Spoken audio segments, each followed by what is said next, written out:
आज संपूर्ण भारत, संपूर्ण विश्व राममय है।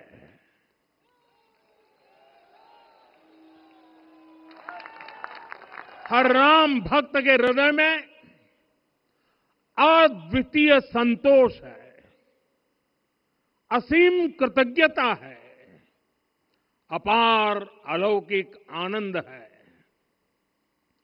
सदियों के घाव भर रहे हैं, सदियों की वेदना आज विराम पा रही है।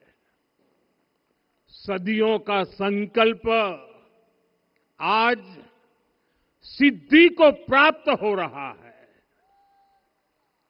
आज उस यज्ञ की पूर्णाहुति है जिसकी अग्नि 500 वर्ष तक प्रज्वलित रही।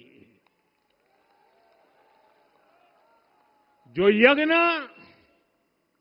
एक पल भी आस्था से डिगा नहीं, एक पल भी विश्वास से टूटा नहीं। आज भगवान श्री राम के गर्भगृह की अनंत ऊर्जा, श्री राम परिवार का दिव्य प्रताप इस धर्म ध्वजा के रूप में इस दिव्यतम भव्यतम मंदिर में प्रतिष्ठापित हुआ है। और साथियों, ये धर्म ध्वजा केवल एक ध्वजा नहीं, ये भारतीय सभ्यता के पुनर्जागरण का ध्वज है। इसका भगवा रंग, इस पर रचित सूर्य वंश की ख्याति, वर्णित होम शब्द और अंकित कोविदार वृक्ष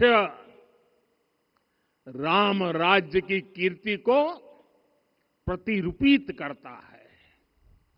ये ध्वज संकल्प है, ये ध्वज सफलता है, ये ध्वज संघर्ष से सृजन की गाथा है, ये ध्वज सदियों से चले आ रहे स्वप्नों का साकार स्वरूप है।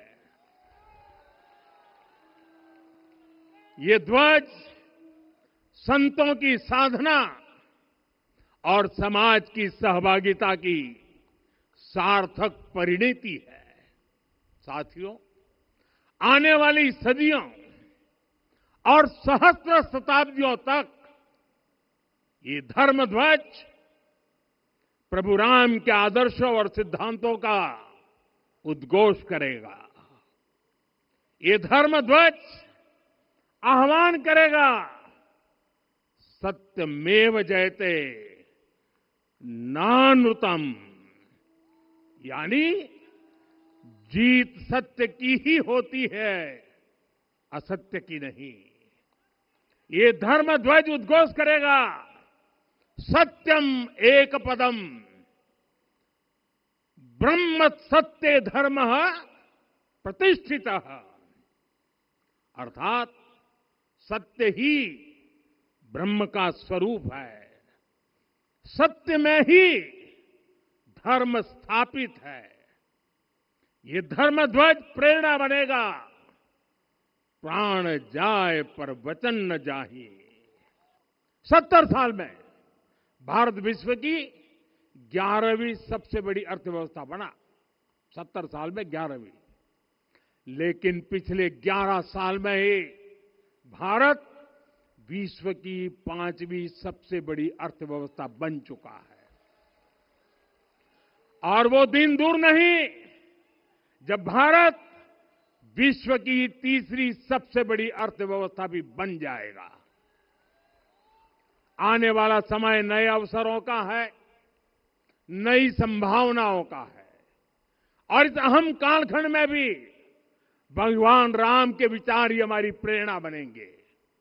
जब श्री राम के सामने रावण विजय जैसा विशाल लक्ष्य था, तब उन्होंने कहा था, सौरज धीरज ते ही रथ चाका, सत्यशील दृढ़ ध्वज पताका, बल विवेक दम परहित गोरे, क्षमा कृपा समता रजु जोरे।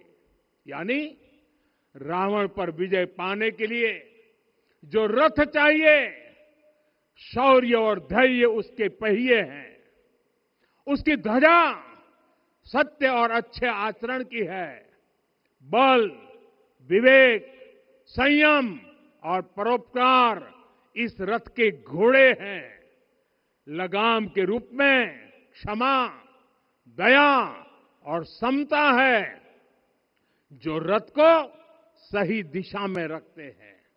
साथियों, विकसित भारत की यात्रा को गति देने के लिए ऐसा ही रथ चाहिए, ऐसा रथ जिसके पहिए शौर्य और धैर्य हो, यानी चुनौतियों से टकराने का साहस भी हो और परिणाम आने तक दृढ़ता से डटे रहने का धैर्य भी हो।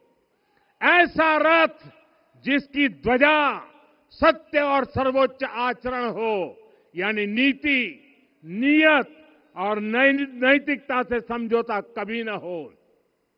ऐसा रथ जिसके घोड़े बल विवेक संयम और परोपकार हो, यानी शक्ति भी हो बुद्धि भी हो अनुशासन भी हो और दूसरों के हित का भाव भी हो। ऐसा रथ जिसकी लगाम क्षमा करुणा और संभाव हो, यानी जहां सफलता का अहंकार नहीं और असफलता में भी दूसरों के प्रति सम्मान बना रहे। और इसलिए मैं आदरपूर्वक कहता हूं, ये पल कंधे से कंधा मिलाने का है, ये पल गति बढ़ाने का है। हमें वो भारत बनाना है जो राम राज्य से प्रेरित हो, और ये तभी संभव है जब स्वयं हित से पहले देश हित होगा, जब राष्ट्र हित सर्वोपरि रहेगा।